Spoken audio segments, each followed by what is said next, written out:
رقت قلبی، دل کی نرمی، آنکھوں کے آنسو، یہ بھی اسے ملتے ہیں جسے اللہ راضی ہوتا ہے، ورنہ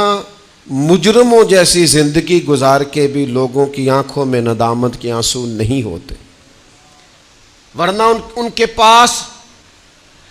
بڑے بڑے لمبے دفتر ہوتے ہیں گناہوں کے، لیکن رجوع والا دل نہیں ہوتا، ورنہ وہ بڑے بڑے لوگوں کے کٹے ہوئے لاشیں دیکھتے ہیں لیکن سنگ دل ہو جاتے ہیں، پتھر دل ہو جاتے ہیں۔ صاحب تفسیر سراج منیر نے ایک بات لکھی ہے، وہ کہتے ہیں کہ ایک شخص تھا بنی اسرائیل کا، اس نے اپنے دور کے نبی علیہ السلام کی خدمت میں عرض کیا کہ میں بہت سارے گناہ کرتا ہوں لیکن مجھے معاذ اللہ ایسا لگتا ہے کہ مجھے سزا نہیں ملتی، تو میں ڈر رہا ہوں کہیں میری رسی دراز تو نہیں ہو گئی۔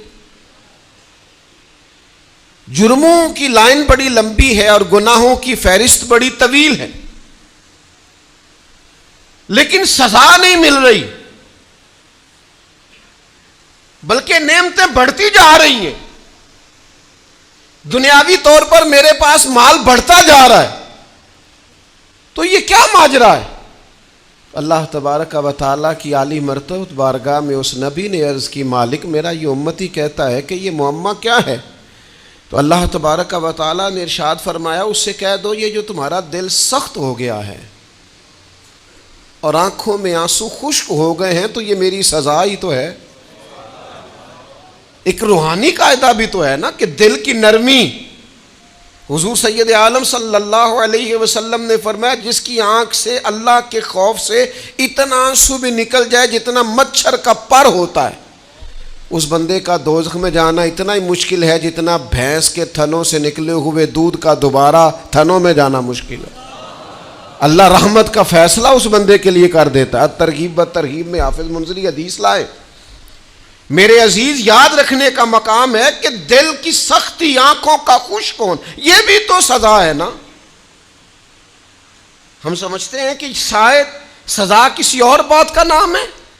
تو روحانی قاعدے کو سمجھیے، روحانی سزا کو جانیے، روح کی تکلیف کو محسوس کیجیے۔ تیرے پاس نعمتوں کی بھرمار ہے، سجدے کا ٹائم ہی کوئی نہیں، کاروبار کئی شہروں میں پھیلا ہوا ہے، قرآن مجید پڑھنا تو دور، تجھے زیارت بھی نصیب نہیں ہوتی، تیرے پیچھے مریدوں اور شاگردوں کی لائنیں ہیں، لیکن تیرے دل میں کبھی احساس ہی پیدا نہیں ہوتا کہ میں، حضرت شہاب الدین سہروردی فرماتے تھے، زیادہ لوگ پیار کرتے ہیں تو میرے اندر عاجزی زیادہ پیدا ہوتی ہے، زیادہ لوگ عقیدت مند ہوتے ہیں تو میری پیشانی سجدوں کی طرف اور زیادہ بڑھتی کہ مالک میں تیرا عاجز بندہ ہوں، میرے اوپر فضل فرما۔ یہ ذمہ داریوں کا بوجھ اٹھانا یہ ایک ڈیوٹی ہے۔ روحانی قاعدے کو سمجھیں، قانون کو سمجھیں۔ اگر رقت قلبی ختم، اور صحابہ اس کو تکلیف جانتے تھے، صحابی رسول حضور کی بارگاہ میں حاضر ہو کے عرض کرتے ہیں، یا رسول اللہ میرا دل سخت ہو گیا۔ وہ جانتے تھے کہ یہ روحانی قاعدے کے مطابق یہ بہت بڑا مسئلہ ہے، دل سخت ہو گیا۔ اللہ کے حبیب علیہ السلام نے فرمایا، کوئی یتیم ملے تو اس کے سر پہ ہاتھ پھیرا کر،